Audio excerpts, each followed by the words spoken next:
Pernah kepikiran nggak gimana caranya ide-ide dari ribuan tahun yang lalu bisa membentuk sebuah negara modern seperti Indonesia? Nah, ini adalah kisah epik tentang warisan para cendekiawan Islam yang bisa dibilang jadi arsitek sekaligus pembangun fondasi bangsa kita. Yuk, kita telusuri jejak mereka. Ini dia pertanyaan besarnya. Kok bisa ya konsep yang dirumuskan lebih dari 1000 tahun lalu itu nggak cuma bertahan, tapi juga jadi dasar bagi Indonesia yang kita kenal sekarang? Jawabannya ada pada sosok-sosok luar biasa yang kita sebut ulama. Oke, untuk bisa memahami warisan ini, kita harus mulai dari akarnya dulu. Sebenarnya, siapa sih para ulama itu? Dan apa peran fundamental mereka dalam sejarah peradaban Islam? Jadi gini, ulama itu bukan sekedar gelar loh. Ini adalah sebuah peran berat yang diwariskan langsung dari para nabi. Tugas mereka itu ada 3, dan ini berat banget. Pertama, menjaga kemurnian ajaran. Kedua, membangun peradaban lewat ilmu. Dan ketiga, jadi penasehat bagi masyarakat dan juga pemimpin. Intinya, mereka itu penjaga, pembangun, sekaligus kompas moral kita semua. Sekarang, yuk kita kenalan sama para arsiteknya. 4 imam besar yang meletakkan cetak biru atau blueprint intelektual yang kemudian dipakai oleh para pembangun peradaban selama berabad-abad, termasuk di Indonesia. Yang pertama ini dia, Imam Abu Hanifah, sang imam para pemikir. Keren banget kan julukannya? Beliau ini seorang pionir yang berani menggunakan logika dan analogi untuk menjawab tantangan zaman yang belum ada di dalam teks secara langsung. Dan hasilnya, mazhab beliau, Hanafi, jadi yang terbesar di dunia. Ini bukti betapa relevannya pendekatan logis beliau. Dan soal karakter, wah, jangan ditanya. Ada cerita luar biasa nih. Ketika beliau ditawari posisi hakim agung oleh penguasa, beliau menolak. Kenapa? Karena baginya, kebenaran dan integritas itu jauh lebih berharga dari kekuasaan manapun.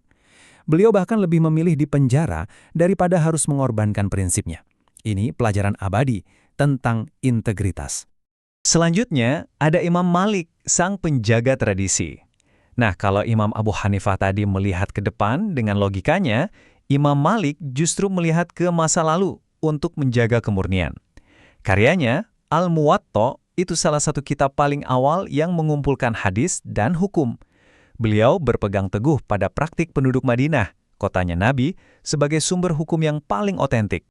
Kebijaksanaannya itu loh, luar biasa. Coba bayangin, seorang khalifah ingin menjadikan kitabnya sebagai satu-satunya hukum di negaranya. Tapi apa kata Imam Malik? Beliau menolak. Beliau paham betul kalau ilmu itu luas dan perbedaan pendapat itu wajar. Sikap ini nunjukin betapa besar jiwanya dalam menghargai keragaman intelektual. Lanjut, kita ketemu sama seorang jenius, Imam Asy-Syafi'i. Dan ini penting banget buat kita di Indonesia karena mazhabnya yang paling dominan di sini. Beliau ini seorang sintesis yang brilian. Beliau lihat ada kekuatan di pendekatan logisnya Imam Abu Hanifah dan ada kekuatan di pendekatan tekstualnya Imam Malik, lalu digabungkan. Jadilah sebuah metodologi hukum yang super sistematis dalam karyanya Ar-Risalah. Nah, kalimat ini menunjukkan level kerendahan hati intelektual yang wow. Bahkan di puncak ilmunya, di tengah perdebatan yang panas sekalipun, beliau selalu membuka ruang untuk kemungkinan kalau dirinya bisa saja salah dan lawannya bisa saja benar. Ini inti dari semangat ilmiah sejati. Terakhir dari 4 arsitek hebat ini adalah Imam Ahmad bin Hanbal. Kalau kita bicara soal keteguhan prinsip, beliaulah teladannya.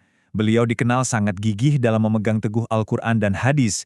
Puncaknya, saat beliau harus menghadapi siksaan dan penjara bertahun-tahun hanya untuk mempertahankan sebuah keyakinan fundamental dalam akidah Islam. Dan inilah kalimat yang mengabadikan namanya. Di tengah tekanan penguasa yang luar biasa, beliau tidak memilih diam. Baginya, diamnya seorang alim saat kebatilan merajalela itu sama saja dengan pengkhianatan terhadap ilmu. Keberaniannya jadi inspirasi abadi. Oke, kita sudah lihat blueprint dari para arsitek. Sekarang mari kita lihat bagaimana para pembangun di Indonesia menggunakan warisan intelektual itu untuk mendirikan pilar-pilar kebangsaan. Kita akan fokus pada 2 organisasi raksasa. Di sini kita lihat ada 2 pendekatan yang berbeda. Di satu sisi, ada Muhammadiyah yang lahir lebih dulu tahun 1912 dengan visi modernis. Fokus mereka ke reformasi lewat sekolah-sekolah modern dan rumah sakit. Di sisi lain, ada Nahdlatul Ulama atau NU yang lahir tahun 1926 untuk menjaga tradisi. Dengan kekuatan utamanya ada di pesantren dan kemampuannya menyatu dengan budaya. Filosofi mereka ini khas banget. NU punya kaidah yang sangat bijak, memelihara yang lama yang baik sambil mengambil yang baru yang lebih baik. Jadi, tradisi dan modernitas jalan bareng. Sementara itu, Muhammadiyah dengan semangat progresifnya ngajak kita untuk fastabikul khairat, berlomba-lomba dalam kebaikan. Dua cara yang berbeda tapi tujuannya sama, membangun umat dan bangsa. Tapi, nggak cuma dua raksasa itu loh, ada juga kekuatan-kekuatan lain yang ikut membentuk wajah Islam di Indonesia, dan masing-masing punya metode yang unik. Ada Persatuan Islam atau Persis yang fokusnya ke pemurnian akidah lewat debat kritis dan pendidikan. Lalu ada juga Al-Wasliyah di Sumatera Utara, yang dari namanya saja Wasliyah artinya menghubungkan, fokusnya ya menyatukan umat lewat madrasah. Keduanya ini benar-benar memperkaya mozaik Islam di Indonesia. Jadi, setelah melihat para arsitek pemikiran dan para pembangun bangsa ini, apa sih benang merah yang bisa kita tarik? Apa warisan kebijaksanaan yang mereka tinggalkan untuk kita semua? Kata-kata Imam Syafi'i ini benar-benar kena banget. Inti dari semua perjalanan intelektual ini bukan cuma soal mengumpulkan pengetahuan atau hafalan, tapi soal mengubah pengetahuan itu jadi sesuatu yang bermanfaat bagi orang banyak. Semangat itu kemudian dibawa ke konteks Indonesia oleh pendiri NU, K.H. Hasyim Asy'ari. Beliau menegaskan kalau proses mencari ilmu itu adalah sebuah perjuangan suci atau jihad. Dan puncaknya, ketika ilmu itu diamalkan, itulah bentuk pengabdian atau ibadah yang sesungguhnya. Dan terakhir, ada sebuah analogi yang indah banget dari Buya Hamka, seorang tokoh besar dari lingkungan Muhammadiyah dan juga Persis. Hidup itu harus punya prinsip yang kokoh seperti yang dicontohkan Imam Ahmad, karena prinsip itulah yang akan menuntun kita semua menuju tujuan akhir.